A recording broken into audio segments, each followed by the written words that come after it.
Hi friends, welcome to గాడీస్ great 73కి స్వాగతం.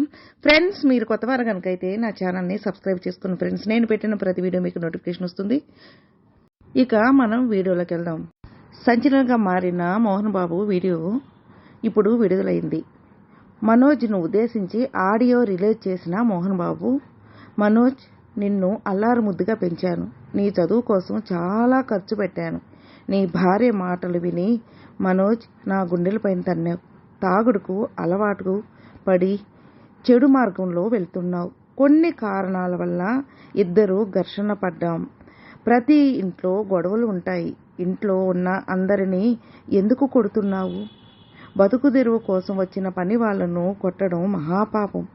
నీ దాడిలో కొందరికి గాయాలయ్యాయి కూడా. అయినా కాపాడాను. తిరుపతి విద్యా సంస్థలో ప్రతిదీ లీగల్గా ఉంది. తప్పులు ఎక్కడా జరగలేదు. అన్నతో పాటు వినయ్ను కొట్టడానికి వచ్చావు. నీ అన్నను చంపుతానని అన్నావు. నా ఇంట్లోకి అడుగు పెట్టడానికి నీకు అధికారం లేదు. ఇది నా కష్టార్జితంతో కట్టుకున్న ఇల్లు. రోడ్డుకెక్కి నా పరువు తీశావు. ఆస్తులు ముగ్గురికి సమానంగా రాయాలా వద్దా అనేది నా ఇష్టం. పిల్లలకు ఇస్తానా, దాన ధర్మాలు చేస్తానా అనేది నా ఇష్టం. మా నాన్న నాకు ఆస్తులు ఇవ్వలేదు. అయినా నేను సంపాదించుకున్నా. మనోజ్ నన్ను కొట్టలేదు. మేమిద్దరం ఘర్షణ పడ్డాం. నా ఇంట్లోకి నువ్వే అక్రమంగా చొరబడ్డావు. నా మనుషులను కొట్టావు. నాకు రక్షణ కావాలని పోలీసులను కోరాను కూడా. నీ కూతురును వచ్చి తీసుకెళ్ళు. నా దగ్గర వదిలిపెట్టినా ఇబ్బంది లేదు. జరిగిన సంఘటనతో మీ అమ్మ ఆసుపత్రిలో చేరింది. పోలీసుల సమక్షంలోనే నీ బిడ్డను నీకు అప్పగిస్తా అని వీడియో పంపారు మోహన్ బాబు గారు. ఆ వీడియో ఇప్పుడు ఒక్కసారి మనం విన్నామా? నిన్నే గారాభంగా పెంచానురా. నీకే ఎక్కువ ఖర్చు పెట్టి చదివించాలని ప్రయత్నం చేశానురా.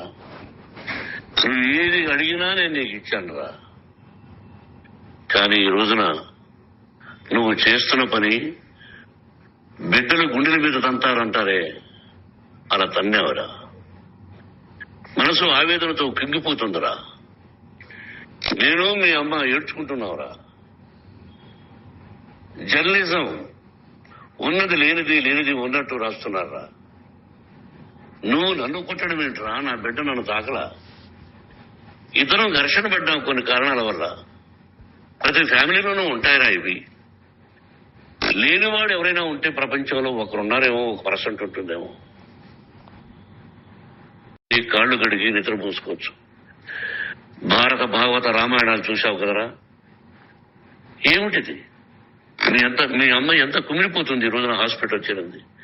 నీ వల్ల హాస్పిటల్ చేరుతాను. చూడు మనోజ్, నీకు అన్నీ ఇచ్చిన ఈ రోజున నువ్వు నా గుండెల మీద తనడమే కాకుండా అపకీర్తి తీసుకొచ్చావు. ఏదేదో రాశావు, ఏదేదో చెప్తున్నావు.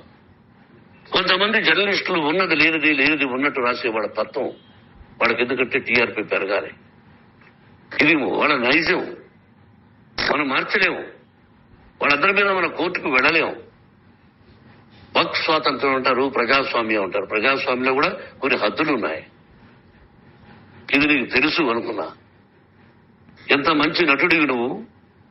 నీ భార్య మాటలు విని తాగుడుకు అలవాటు పడిపోయావు. వింటున్నావా మనోజ్? ఎవరిని నమ్మాలో ఎవరిని నమ్మకూడదో పరిస్థితి తీసుకొచ్చావు. విద్యాలయాలు ఎంత గొప్పవిరా. మనం 25% కులమతాలకు అతీతంగా ఫ్రీ ఎడ్యుకేషన్ ఇస్తున్నావురా. క్యాస్ట్ అనేది తీసేశాను రా 92లో ప్రాస్పెక్ట్స్ లో. నువ్వు చదువుకున్నావురా. అక్కడ చదువుకున్న బిడ్డలు IAS, IPS అయ్యారా. ఎంతో మంది గొప్పవాళ్ళు అయ్యారా. నువ్వు నటుడుగా ఎంతో గొప్పవాడివి.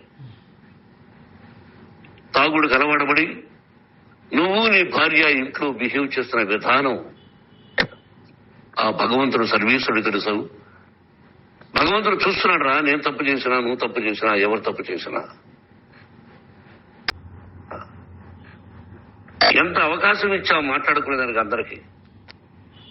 ఇన్ని సంవత్సరాల్లో మన విద్యాలయాల్లో ఒక్క తల్లి గాని, ఒక తండ్రి గాని ఏమైనా చెప్పారా? ఆ బిడ్డలు మన బిడ్డలు రా. మీరెంతో నాకు అక్కడ ఉన్నవాడు కూడా నా కూతుర్లు, నా కుమారులు. ఎంతమందికి ఫ్రీ ఎడ్యుకేషన్ ఇస్తున్నావు? వాళ్ళ దగ్గర ఏది ఆశించరా. నువ్వు ఎందుకు ఇలా తయారైపోయావు? ఎందుకు ఇంట్లో ఉండే పని వాళ్ళందరినీ కొడుతున్నావు? పనివాడు వాడు పని చేసుకోవడానికి మన ఇంటికి వచ్చాడు రా. ఆ పనివాడిని కొట్టడం చాలా మహా పాపంరా. నేను వేరురా, నేను దండించడం వేరురా. నేనెవరిని ఆ చిన్న చిన్న వాళ్ళని కొట్టి అజ్జేసి ఇచ్చేసి చేయలేదురా. సినిమా ఇండస్ట్రీలో మోహన్ బాబు కొడతాడు తిడతాడు అంటే అది షూటింగ్ లో జరిగి ఉండొచ్చేమో, కానీ ఇంట్లో ఉండి 10 సంవత్సరాల నుంచి 20 సంవత్సరాల నుంచి పనివాళ్ళు ఉన్నారు. నేను ఇంట్లో లేని సమయంలో వాళ్ళందరినీ కొట్టి వాళ్ళ ఫోన్ లాక్కొని ఒకడైతే చచ్చిపోవాలి, వాడు పోలీస్ కంప్లైంట్ ఇచ్చి ఉండొచ్చు. నేను వద్దు అని వాడిని బతిమారాడు, పోలీస్ కంప్లైంట్ కూడా ఎవరా. ఇంకైనా నువ్వు నీ భార్య మారి బయట ఉండండి రా అన్నాను నేను. లేదు డాడీ తప్పు చేయలేని ఒకసారి వచ్చావు, మళ్ళీ తప్పు చేశావు, మళ్ళీ వెళ్ళావు, మళ్ళీ ఈసారి తప్పు చేయనన్నావు. ఏమండి వీడు తప్పు చేయడం అని మీ అమ్మ చెప్పింది, ఇంట్లో పెట్టుకున్నా. మళ్ళీ నువ్వు చేస్తున్నది ప్రతిరోజు నువ్వు తాగుతున్న విధానం నీకే తెలుసు. ఇది ప్రజలు నమ్ముతారా లేదా అనవసరం నాకు. నేను నీకు చెప్తున్నా, ఇంతటితో పులి స్టాప్ పెట్టాలా. 3 రోజుల నుంచి రకరకాలుగా రాస్తున్నప్పుడు నా మనసు ఆవేదనతో ఉంది. మళ్ళీ చెప్తున్నా, Mohan Babu university is greater than temples. Greater than temples. బిడ్డలను కాలేజీలో చేర్చుకునే ముందు చెప్తారు, అన్నయ్య ఎంత ఉంది యూనివర్సిటీ రూల్స్, ఇది మా పద్ధతి, మీకు ఇష్టమైతే చేర్చండి. గవర్నమెంట్ బిడ్డలను గవర్నమెంట్ ఏమి ఇస్తుందో ఇంత పర్సంటేజీ, వాళ్ళకు కూడా మీ దగ్గర ఎందుకు డబ్బు తీసుకుంటున్నామంటే దానికి అర్థం పరమార్థం చెప్పాము. దొంగతనంగా తీసుకోలేదు, ప్రతి దానికి చెక్కులు ఉన్నాయి, అది అకౌంట్ ఉంది. దానిలో తప్పులు జరిగితే డిపార్ట్మెంట్ ఉంది, కాలేజీ నుంచి అయినా తప్పు జరిగితే గవర్నమెంట్ ఉంది. ఇవన్నీ నీకు తెలుసు. ఈ రోజున ప్రపంచంలోనే నెంబర్ 1 గా చేయాలని మీ అన్న కష్టపడి ఇతర దేశాల్లో నెంబర్ 1 యూనివర్సిటీ టైఅప్ చేశాడు. ఈ రోజు నువ్వు చేసిన విధానం ఏమిటి? నువ్వే ఒకప్పుడు నాకు ఇవి ఏమొద్దు నేను యాక్టింగ్ అన్నావు, ఈ రోజున ఏం చేస్తున్నావు? విద్యాలయాల మీద పెట్టావు. తల్లిదండ్రులు చాలా గొప్పవాళ్ళు రా. కొంతమందికి డబ్బు కట్టలేకపోవచ్చు, కట్టని వాళ్ళకు కొంత సహాయం చేసావు, అంతా సహాయం చేయలేము. బ్యాంకుల్లో డబ్బు కట్టాలి, లెక్చరర్స్ కు డబ్బులు ఇవ్వాలి, యూనివర్సిటీ బ్రహ్మాండంగా నడపాలంటే మంచి లెక్చరర్స్ కావాలి. ఇవన్నీ తెలిసి చేస్తున్నావు రా 32-33 సంవత్సరాల నుంచి. అది పక్కన పెడితే అందరినీ కొట్టడానికి వస్తావు, మీ అన్నం తిడతావు.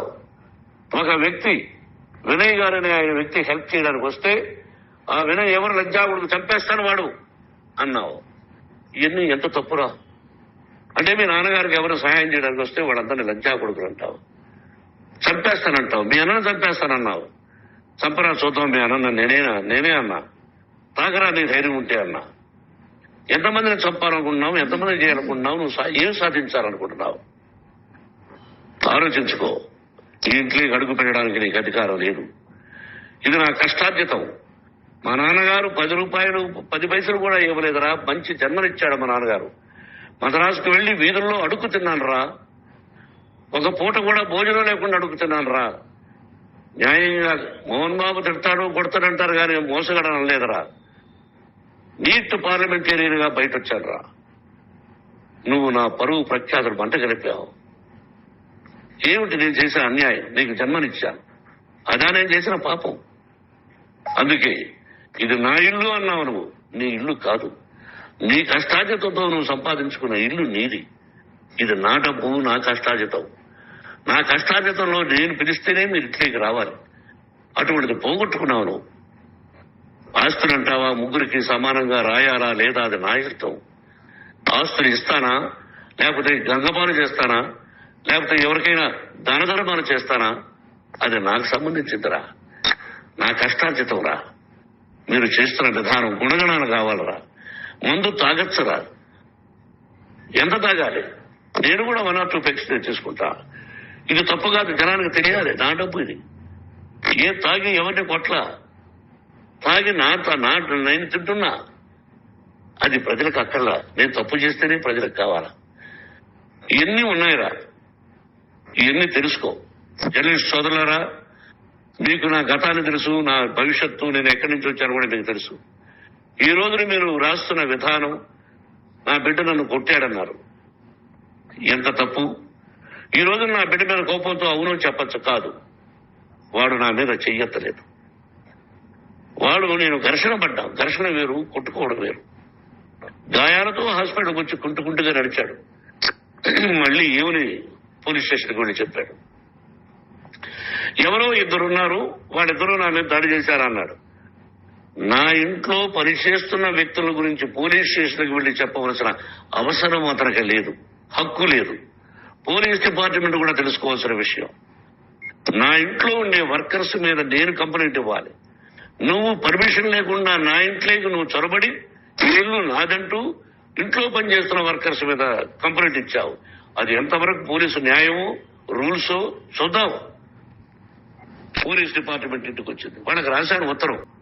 పోలీస్ డిపార్ట్మెంట్ ఇంటికి వచ్చింది, వాళ్ళకి రాశాను ఉత్తరం. అయ్యా, నేను సీనియర్ సిటిజన్ని, నాకు రక్షణ లేకుండా ఉంది. నా బిడ్డ వల్ల నా ఇంట్లో ఇచ్చి నా బిడ్డను పంపించేసి ఇది నా ఇల్లని. వాడు నాకు సమాధానం ఇవ్వలేదు. ఇవ్వకపోగా ఎవరిని పట్టించుకోలేదు. ఇప్పుడు పోలీసు వాళ్ళు వచ్చి ఏమన్నా రూల్స్ ప్రకారం నా బిడ్డ ఇంట్లోకి రాకూడదంటే మాకు హయ్యర్ డిపార్ట్మెంట్, హయ్యర్ అథారిటీ వాళ్ళు ఫోన్ చేశారు. మీరు ఎవరిని స్టాప్ చేయకండి, బయట నుంచి ఎవరైనా వస్తే వాళ్ళని స్టాప్ చేయండి అన్నారు. 2 రోజుల నుంచి 10 మంది 20 మంది వస్తున్నారు. వాళ్ళు అలా చూస్తూ నిలబడ్డారు. వాళ్ళు ఫోటోలు తీసుకున్నారు, వాళ్ళ మీద మళ్ళీ వదిలేస్తున్నారు. ఎవరిని నిందించాలి? But I give respect to the police department. వాళ్ళకి ఎవరు ఏ అధికారి ఫోన్ చేశాడు, ఆ అధికారికి ఏ పొలిటీషియన్ చేశాడు, అది వాళ్ళకే వదిలేస్తున్నా. వాళ్ళు పోలీస్ కంప్లైంట్ ఇచ్చినా కూడా మేము సంబంధం లేదని అంటున్నారు. కాబట్టి నేను నా బిడ్డను నిన్ను మాపు చేస్తున్నా. నువ్వు ఇంట్లోకి వచ్చే అధికారం నీకు లేదు. నువ్వు వచ్చి నీ బిడ్డను తీసుకెళ్ళు. సంతోషం. నువ్వు రాలేదు, నీ బిడ్డను జాగ్రత్తగానే చూసుకుంటావు. Take care yourself daughter, that's all. మీ అమ్మ హాస్పిటల్లో అడ్మిట్ అయింది. రేపు ఎల్లుండో మీ అమ్మను పిలిపించి బాగైన తర్వాత ఇదిగో నువ్వు నీ కొడుకు బిడ్డను తీసుకెళ్లి వాడికి అప్పచెప్పని చెప్తాను పోలీసు వాళ్ళ ఆధ్వర్యంలో.